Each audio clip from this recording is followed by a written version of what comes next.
ಹೋರಾಟ ಅಲ್ಲ, ಅದು ತಿಮ್ಮರೋಡಿ ಅವ್ರದ್ದು ಹೋರಾಟ ಅದ, ಮಟ್ಟಣ್ಣವ್ರದ್ದು ಹೋರಾಟ ಅದ, ಅವ್ರ ಜೊತೆಗೆ ಇನ್ನುಳಿದ ಅನೇಕ ಹೋರಾಟಗಾರದ್ದು ಅದ.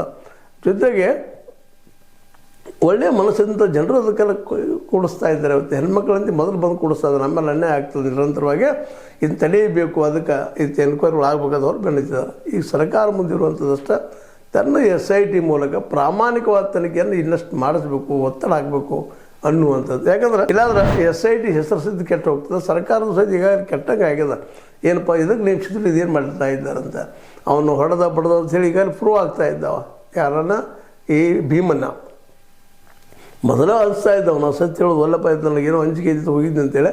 ಮತ್ತೀಗ ಒಬ್ಬ ದಲಿತ ಸಮುದಾಯದಿಂದ ಬಂದಂಥ ಕೆಳವರ್ಗದ ಜನ ಪಾಪ ಭಯಪಟ್ಟ ಬಡದಕ್ಕೂ ಮಧ್ಯದಕ್ಕೂ ವಂಚಿಸಿ ಇವತ್ತು ಸುಳ್ಳು ಹೇಳ್ತಾ ಇದ್ದಾರೆ. ಇವ್ರು ಮತ್ತೆ ವಾದ ಮಾಡ್ತಾ ಇದ್ದಾರೆ ತಿಮ್ಮರೋಡಿದು.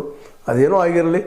ಈಗ ಈ ಒಂದು ಎಲ್ಲ ನೆಲೆಗಟ್ಟಿನಲ್ಲೇ ಸರ್ಕಾರ ಅದೇ ಕಾಲಕ್ಕೆ ನಮ್ಮ ನ್ಯಾಯಾಂಗಾದರೂ ಸಹಿತ ಹಸ್ತಕ್ಷೇಪ ಮಾಡಿ ಮೊದಲು ಯಾರ ಮೇಲೆ ಆರೋಪ ಮಾಡ್ತಾ ಇದ್ದಾರೆ, ಅವರು ಆರೋಪಿ ಈ ಒಂದು ಆರೋಪ ಮಾಡೋಂಥ ನಮ್ಮ ದೂರದಾರರು ಸಾಕ್ಷಿದಾರರು ಅವ್ರನ್ನ ಕರೆಸಿ ಎನ್ಕ್ವೈರಿ ಮಾಡಬೇಕು. ಅವ್ರನ್ನ ಎನ್ಕ್ವೈರಿ ಮಾಡಿದಾಗ ಮಾತ್ರ ಸಹಿತ ಹೊರಗೆ ಬರುವಂಥದ್ದು. ಅವ್ರಿಲ್ಲಪ್ಪ ಅಂತೇಳಿ ಪ್ರೂವ್ ಆದರೆ ಮುಗಿದೋಗಿಬಿಡ್ತು, ಮತ್ತೆ ಅವ್ರು ನೋಡ್ಲಿಕ್ಕೆ ಬರ್ತದೆ. ಅಟ್ಲೀಸ್ಟ್ ಆ ದಿಶೆಯಲ್ಲಿ ಒಂದು ಸಣ್ಣ ತನಿಖೆ ಪ್ರಾಮಾಣಿಕವಾಗಿ ನಡೆಯುವಂಥದ್ದು, ಸುಮ್ಮನೆ ಕಾಟಾಚಾರ ನಡೆಯುವಂಥದ್ದು ಆಗಬಾರ್ದು. ಕರೆದು ಸುಮ್ಮನೆ ಎರಡು ಮಾತು ಮಾತಾಡೋದು ಮತ್ತು ಕಳಿಸುವಂಥದ್ದಾಗಬಾರ್ದು. ಎನ್ಕ್ವೈರಿ ಯಾವ ರೀತಿ ಆಗಬೇಕು ಆ ರೀತಿ ಆಯ್ತು ಅಂದ್ರೆ ಸತ್ಯ ಹೊರಗೆ ಬರ್ತದೆ ಅನ್ನೋಂಥದ್ದು ಭಾಳ ಜನರ ಅಭಿಪ್ರಾಯ ಆಗದ.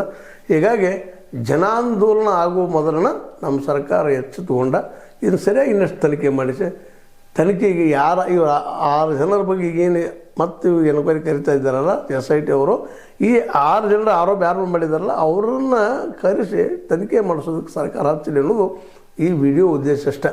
ಯಾಕಂದರೆ ನಂತರ ಇವ್ರು ಸುಳ್ಳುಗಾರಷ್ಟೇ ಅವರು, ಆದರೆ ಇವರೇ ಮಾಡಿದ್ದಾರೆ ಅನ್ನೋದು ಯಾವ ಸಾಕ್ಷಿನೂ ಇಲ್ಲ. ಯಾರೂ ಜನರು ಈಗೇನಾದರೂ ಇವರು ಹೇಳ್ತಾ ಇದ್ದಾರೆ, ಗಡೀಪಾರು ಮಾಡ್ಬೇಕಂತ ಮಾಡ್ತಾಯಿದ್ದಾರೆ ಇಷ್ಟೇ ಅವರು ನಮ್ಮ ತಿಮ್ಮರೋಡಿ ಅವ್ರನ್ನ.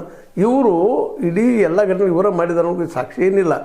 ಇವರು ಹೇಳಿದ್ದು ಇಂಥವ್ರದ್ದು ಆಗಿರಬಹುದು, ಆಗೈತಿ ಅಂತೇಳಿ ಸ್ಪಷ್ಟ ಅಭಿಪ್ರಾಯ ಪಡಿಸಿದ್ದಕ್ಕಾಗಿ ಅವ್ರ ಅಭಿಪ್ರಾಯದಂತೆ ಹೆಗಡೆ ಅವ್ರನ್ನ ಯಾಕೆ ತನಿಖೆ ಮಾಡಬಾರ್ದು ಅನ್ನೋದು ಒಂದು ಸಣ್ಣ ಪ್ರಶ್ನೆ. ಯಾಕಪ್ಪ ಅಂದ್ರೆ ನೀವು ಇಲ್ಲ ಅನ್ಬೋದು ಅಲ್ಲ ಅನ್ಬೋದು, ಆ ಪ್ರಶ್ನೆ ಬೇರೆ. ಬಟ್ ಆರೋಪ ಮಾಡ್ತಾ ಇದ್ದಾರಲ್ಲ ಅವರು, ಆರೋಪ ಮಾಡೋದಕ್ಕೆ SIT ಇಷ್ಟಾದರೂ ಮಾಡಿದರೆ ಒಳ್ಳೇದಲ್ವಾ ಅಂತ ಹೇಳಿದ್ರೆ ಇದು ನಿಮಗೆ ಲೈಕ್ ಆಗಿರ್ಬೋದು. ಲೈಕ್ ಮಾಡಿ, ಶೇರ್ ಮಾಡಿ, ಕಮೆಂಟ್ ಮಾಡಿ. ಜೊತೆಗೆ ಸಬ್ಸ್ಕ್ರೈಬ್ ಮಾಡಿ. S60 ನ್ಯೂಸ್ ಅರ್ಥ ಹೆಚ್ಚು ವಂದನೆಗಳು.